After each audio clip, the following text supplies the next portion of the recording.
ಭಾರತೀಯ ಜನತಾ ಪಾರ್ಟಿಯವರು ನಿರುದ್ಯೋಗಿಗಳು ಏನಾದರೂ ಒಂದು ಕೆಲಸ ಮಾಡಲಿ, ಒಳ್ಳೆಯದು. ಇಲ್ಲ, ಪ್ರಜಾಪ್ರಭುತ್ವದಲ್ಲಿ ನಾವು ಅವರ ಪ್ರತಿಭಟನೆಯನ್ನು ಹತ್ತಿಕ್ಕಕ್ಕೆ ಹೋಗೋದಿಲ್ಲ. ಅವ್ರು ಮಾಡಬೇಕು. ಅವ್ರಿಗೆ ಯಶಸ್ಸು ಸಿಗುತ್ತಾ ಇಲ್ವಾ ನೋಡೋಣ. ವಿವಾದ ಏನಿಲ್ಲ, ಕುಲಪತಿಗಳು ಸರಿಯಾಗಿ ಉತ್ತರ ಕೊಟ್ಟಿದ್ದಾರೆ. ಈ RSS ಅವರು ಯಾವತ್ತೂ ಸಹ ಒಂದೇ ಮಾತ್ರಮ್ನ ಅವ್ರನ್ನ ಶಾಖೆಯಲ್ಲಿ ಆಡೋದಿಲ್ಲ. ಅದಕ್ಕೆ ಅವ್ರು ಸರಿಯಾಗಿ ಉತ್ತರ RSS ಅವ್ರಿಗೆ ಅವ್ರ ಶಾಖೆಗೆ ಹೋಗಿ ಕೊಟ್ಟಿದ್ದಾರೆ. ಅವ್ರಿಗೆ ಅಭಿನಂದಿಸ್ತೇನೆ.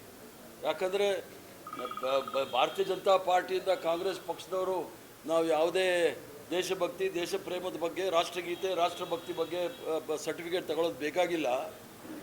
ಇವರು 1925ನೇ ಇಸ್ವಿಯಿಂದ 2026ನೇ ಇಸ್ವಿವರೆಗೂ RSS ಶಾಖೆಯಲ್ಲಿ ಎಲ್ಲೂ ಸಹ ಒಂದೇ ಮಾತ್ರ ವಿಚಾರ ಮಾತಾಡೋದಿಲ್ಲ, ಒಂದೇ ಮಾತ್ರ ಹೇಳೋದಿಲ್ಲ. ಇವ್ರು ಹೇಳೋದೇ ಬೇರೆ ಯಾವುದೋ ವಸ್ತಲೆ ಅಂತಾರೆ. ಅದ್ರ ಜೊತೆಗೆ ಕಾಂಗ್ರೆಸ್ ಪಕ್ಷದಲ್ಲಿ ನಾವು ಪ್ರತಿಯೊಂದು ಸಭೆ ಸಮಾರಂಭದಲ್ಲಿ ಒಂದೇ ಮಾತ್ರನ ಹಾಡು ಹೇಳ್ತಾ ಇರ್ತೀವಿ. ಅದರ ಬಗ್ಗೆ ನಾವು ಇವ್ರ ಸರ್ಟಿಫಿಕೇಟ್ ಬೇಕಾಗೇ ಇಲ್ಲ. ಮೊದಲನೇ ಬಾರಿಗೆ ಒಂದೇ ಮಾತ್ರ ಆಡಿದಾಗ ಬಂಕಿಮ್ ಚಟರ್ಜಿ ಅವರು 1875ನೇ ಇಸ್ವಿನಲ್ಲಿ ಅವರು ಮೊದಲು 2 ಪಂಕ್ತಿಗಳನ್ನ ಆಡಿದರು. ತದನಂತರ 1882ರಲ್ಲಿ 2 ಪಂಕ್ತಿಯನ್ನು ಸೇರಿಸ್ತಾರೆ. ಅದನ್ನು ಅದನ್ನು ಎಡಿಟ್ ಮಾಡಿ ಗುರುದೇವ್ ರವೀಂದ್ರನಾಥ್ ಠಾಗೂರ್ ಅವರು ಅಧಿಕೃತವಾಗಿ 2 ಸಾಲುಗಳು ಹೇಳ್ತಕ್ಕಂಥದ್ದು ಹೇಳ್ತಾರೆ. ಇವರಿಂದ ನಾವು ಪಾಠ ಕಲಿಬೇಕಾದಿಲ್ಲ. ಸೋನಿಯಾ ಗಾಂಧಿ ಅವ್ರ ಬಗ್ಗೆ ದೂರು ಕೊಟ್ಟಿರ್ತಕ್ಕಂಥದ್ದು ಇವರು ಮೊಸರಲ್ಲಿ ಕಲ್ಲು ಹುಡುಕ್ತಾ ಇದ್ದಾರೆ. ಸೋನಿಯಾ ಗಾಂಧಿ ಅವ್ರು ಹೇಳ್ತಾ ಇದ್ದಿದ್ದು, ನಮ್ಮ ಕಾಂಗ್ರೆಸ್ ಕಚೇರಿಯಲ್ಲಿ ನಾನು ಸುಮಾರು 30 ವರ್ಷ ಇದ್ದವನು. ಪ್ರತಿ ಸಭೆ ಸಮಾರಂಭದಲ್ಲಿ ನಾವು ಒಂದೇ ಮಾತ್ರ ಹಾಡು ಹೇಳ್ತೀವಿ. ಆ ಒಂದೇ ಮಾತ್ರ ಹೇಳ್ತಾ ಇದ್ದವರು ತಪ್ಪು ಹೇಳ್ತಾ ಇದ್ರು ಅಂತ ಸೋನಿಯಾ ಗಾಂಧಿ ಅವ್ರು ಹೇಳಿದ್ದವ್ರಿಗೆ. ತಪ್ಪು ಹೇಳ್ತಾ ಇದ್ರೆ ಸರಿ ಮಾಡಿ ಅಂತ ಹೇಳಿ. ಈ ಅಮಿತ್ ಶಾ ತಡಿಪಾರಿಂದ ನಾವೇನು ಕಲಿಬೇಕಾದಿಲ್ಲ. ಮೊದಲು ನಮ್ಮ ಅಖಿಲ ಭಾರತ ಕಾಂಗ್ರೆಸ್ ಸಮಿತಿ ಅಧ್ಯಕ್ಷರಾದ ಮಲ್ಲಿಕಾರ್ಜುನ್ ಖರ್ಗೆ ಸಾಹೇಬರು ಹಲ್ದ್ವಾನಿನಲ್ಲಿ ಉತ್ತರಾಖಂಡಲ್ಲಿ ಯಾವುದೋ ಒಂದು ಭಾಷಣ ಮಾಡಿ ಬಂದಾಗ ಅಲ್ಲಿ ಗಂಗಾ ನದಿ ತೆಗೆದುಕೊಂಡು ಹೋಗಿ ಶುಚೀಕರಣ ಮಾಡಿದಾರಲ್ಲ, ಇದು ಗೋಲ್ವರ್ಕರ್ ಮನಸ್ಥಿತಿ. ಗೋಲ್ವರ್ಕರು ಏನು ಹೇಳಿದ್ದಾರೆ, ಅವ್ರ ಬಂಚ್ ಆಫ್ ಥಾಟ್ಸ್ ಅಂತ ಏನು ಹೇಳಿದ್ದಾರೆ, ಚಿಂತನ ಗಂಗಾ ಅಂತ ಹೇಳಿ ಕನ್ನಡದಲ್ಲಿದೆ. ಅದರಲ್ಲಿ ಭಾಳ ಸ್ಪಷ್ಟವಾಗಿ ಹೇಳಿದ್ದಾರೆ, ಈ ರಾಷ್ಟ್ರದ ತ್ರಿವರ್ಣ ಧ್ವಜವನ್ನು ನಾವು ಒಪ್ಕೊಳ್ಳೋಕೆ ತಯಾರಿಲ್ಲ. ನಾನು ಬಂದೆ ನಾನು ಅದು ಕರೆಕ್ಟಾಗಿ ಹೇಳ್ತೀನಿ.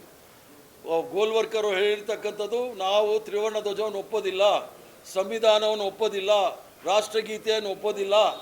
ಅದನ್ನು ಅನುಷ್ಠಾನಕ್ಕೆ ತರೋಕ್ಕೆ ಅಮಿತ್ ಶಾ ಅವರು ಇದರಲ್ಲಿ ಹುಡುಕ್ತಾ ಇದ್ದಾರೆ. ಆದ್ದರಿಂದ ಭಾಳ ಸ್ಪಷ್ಟವಾಗಿ ಹೇಳಿ ಕಿಚೆ ಬೀಳ್ತಾನೆ. ಒಬ್ಬೊಬ್ಬರು ಒಂದೊಂದು ಹೇಳ್ಬೋದು. ನಾನು ಕಾಂಗ್ರೆಸ್ ಪಕ್ಷದಲ್ಲಿದ್ದವನು, ಅಲ್ಲಿದ್ದವನು, ಎಲ್ಲ ನೋಡಿದ್ದೀನಿ. ಸೋನಿಯಾ ಗಾಂಧಿ ಅವರು ಭಾಳ ಸ್ಪಷ್ಟವಾಗಿ ಹೇಳಿದ್ದಾರೆ, ನೀವು ಹೇಳ್ತಾ ಇರೋದು ಸರಿ ಇಲ್ಲ, ಸರಿ ಮಾಡಿ ಅಂತಂತ ಹೇಳಿದ್ದಾರೆ.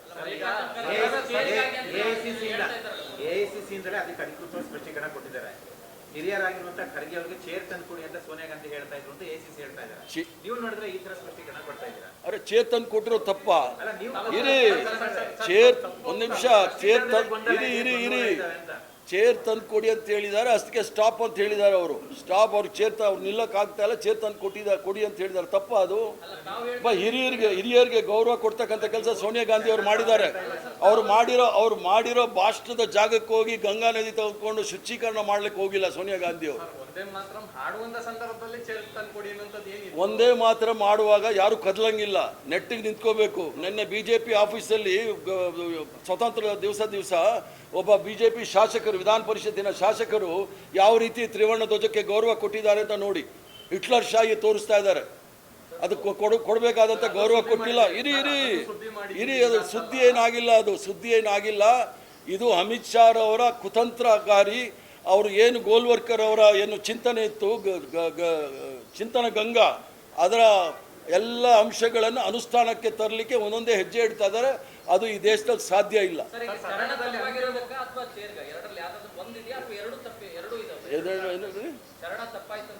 ಶರಣ ತಪ್ಪಾಗಿದೆ, ಪ್ಲಸ್ ಚೇರ್ ಕೊಡೋಕ್ಕೆ ಖರ್ಗೆ ಸಾಹೇಬ್ ನಾನೇ ಸ್ವತಂತ್ರ ದಿನೋತ್ಸವ ದಿನ ಭಾಷಣ ಮಾಡುವಾಗ XMP ಒಬ್ರು ಕುಸಿದು ಬಿದ್ದರು. ನಾವೇನಾದರೂ ರಾಷ್ಟ್ರಗೀತೆ ಆಡುವಾಗ ಅವರು ನೆಟ್ಟಿಗೆ ನಿಲ್ಲಬೇಕಾಗುತ್ತೆ, ಕದಲಂಗಿಲ್ಲ. ಅದು ಆಗಬಾರ್ದು ಅಂತೇಳಿ ಅವ್ರು ಚೇರ್ ಕೊಡೋಕ್ಕೆ ಹೇಳಿದ್ದು. ನನಗೆ ಉತ್ತರ ಬೇಕಾಗಿರೋದು ಅಮಿತ್ ಶಾ ಹತ್ರ, ತಡಿಪಾರ್ ಹತ್ರ. ಖರ್ಗೆ ಸಾಹೇಬರು ಹಲ್ದ್ವಾನಿನಲ್ಲಿ ಆ ಒಂದು ಸಮಾರಂಭ ಮುಗಿದ ನಂತರ ಗಂಗಾ ನದಿ ನೀರಿನಲ್ಲಿ ಯಾಕೆ ಶುಚೀಕರಣ ಮಾಡಿದ್ರು ಅಂತ ಹೇಳಬೇಕು. ಇವರು ಇಡೀ ದೇಶಕ್ಕೆ ಕ್ಷಮೆ ಕೇಳಬೇಕು.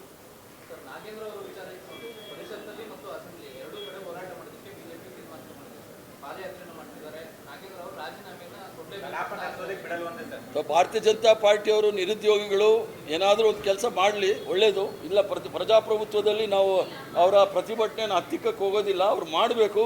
ಅವ್ರಿಗೆ ಯಶಸ್ಸು ಸಿಗುತ್ತಾ ಇಲ್ವಾ ನೋಡೋಣ. ನೀವು ಸಣ್ಣ ಆಗಬೇಕಲ್ವಾ? ಅದು ಒಂದು ಉತ್ತಮ ಆಹಾರದಿಂದ ಸಣ್ಣ ಆಗಬೇಕಲ್ವಾ? ಪ್ರತಿದಿನ ನಮ್ಮ ಜೀನಿ ಸ್ಲಿಮ್ನ ಯೂಸ್ ಮಾಡಿ ಯಾವುದೇ ಸೈಡ್ ಎಫೆಕ್ಟ್ ಇಲ್ದಂಗೆ ನೀವು ಸಣ್ಣ ಆಗ್ತೀರಾ.